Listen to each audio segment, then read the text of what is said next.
tidak melakukan apa yang diperintahkan oleh Abu Bakar As-Siddiq radhiyallahu taala anhu. Begitulah sahabat Nabi.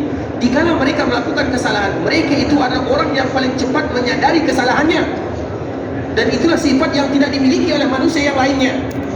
Mereka salah iya, tapi mereka yang paling cepat minta maaf atau kembali menyadari apa yang telah mereka lakukan.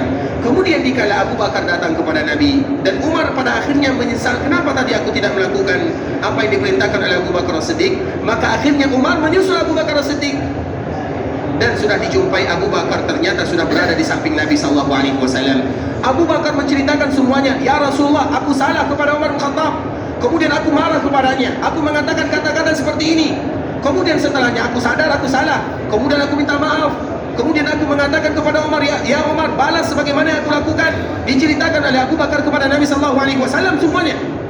Kemudian dikala Umar datang, apa yang terjadi ikhwatul Islam? Dia mengucapkan salam kepada Nabi, mengucapkan salam kepada Abu Bakar As-Siddiq, namun Nabi tidak menoleh kepada Umar bin Khattab sedikit pun. Tidak menoleh itu ikhwatul Islam bukan perkara yang mudah. Misalnya, kalau ada istri kita yang marah, kita mengucapkan salam, dia tidak melihat kita, apa yang akan kita lakukan? Atau sebaliknya, itu bukan perkara yang mudah. Atau misalnya ada kawan kita, kita mengucapkan salam, dia tidak menoleh, bahkan mengucapkan salam dia tidak mau menjawabnya, dia tidak melihat kita, maka tentunya kita bertanya-tanya, apa salahku? Nah, begitu juga dengan Umar bin Khattab. Dikala dia datang mengucapkan salam, Nabi tidak melihatnya. Misalnya dia datang dari arah kanan, maka Nabi memalingkan wajahnya ke arah kiri.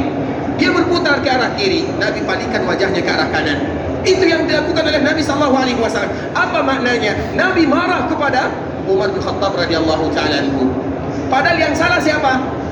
Abu Bakar pertamanya. Kemudian Nabi tidak melihatnya. Dan Nabi menyebutkan, jangan kalian ganggu sahabat. Jangan kalian ganggu sahabatku.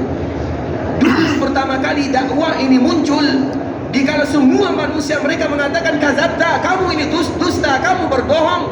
Karena semua orang mengatakan Nabi SAW berdusta, Nabi berbohong. Satu-satunya yang mempercayai Nabi SAW adalah Abu Bakar As-Siddiq radhiyallahu taala anhu.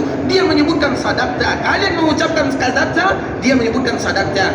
Jangan kalian ganggu sahabatku. Dulu dikala kali pertama kali berdakwah, semua orang tidak ada yang membantu dakwahku. Abu Bakar yang mengulurkan tangannya membantu dakwahku, mengulurkan hartanya untuk membantu dakwah Nabi SAW. Sehingga apa kata Abu Bakar As-Siddiq? Dikala aku melihat Nabi marah, aku mulai merasa kasihan kepada Umar bin Khattab karena dimarahi oleh Nabi SAW.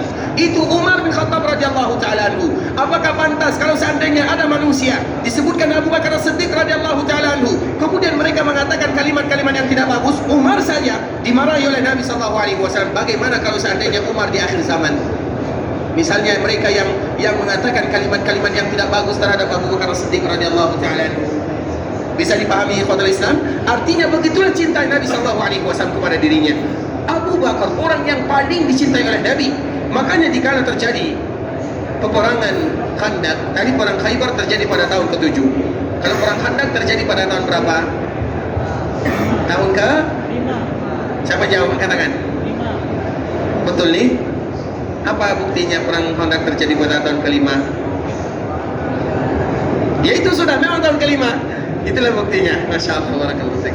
Silakan Pak. Baik, ikhwatul Islam, dikala terjadi perang Khandaq pada tahun ke-5 Hijriah. Syukran. Perang Khandaq ini ikhwatul Islam dikala terjadi, ada sahabat yang bertanya kepada Nabi, ya Rasulullah, man ahabbun nasi ilaik? Siapa manusia yang paling kau cintai? Apa jawaban Nabi? Aisyah.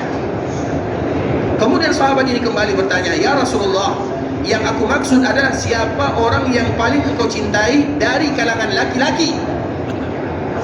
Maka Nabi SAW mengatakan abuha, ayahnya. Ini merupakan hadis yang luar biasa ikhwatul Islam.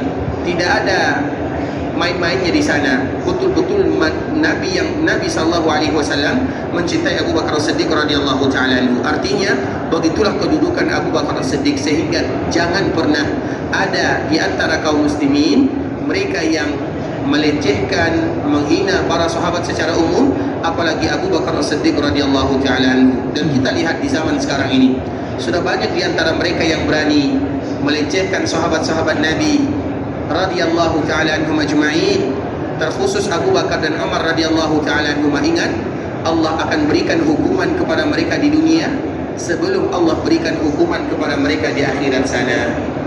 Karena mereka merupakan orang-orang yang paling dicintai oleh Rasulullah SAW, dan di antara makna cinta kepada Nabi, mencintai apa yang dicintai oleh Nabi SAW. Itu baru namanya cinta kepada Rasulullah. Semua yang dicintai Nabi, maka kita cinta kepada apa yang dicintai oleh Nabi. Kenapa demikian? Karena kita cinta kepada Nabi SAW. Kemudian ikhwatul Islam,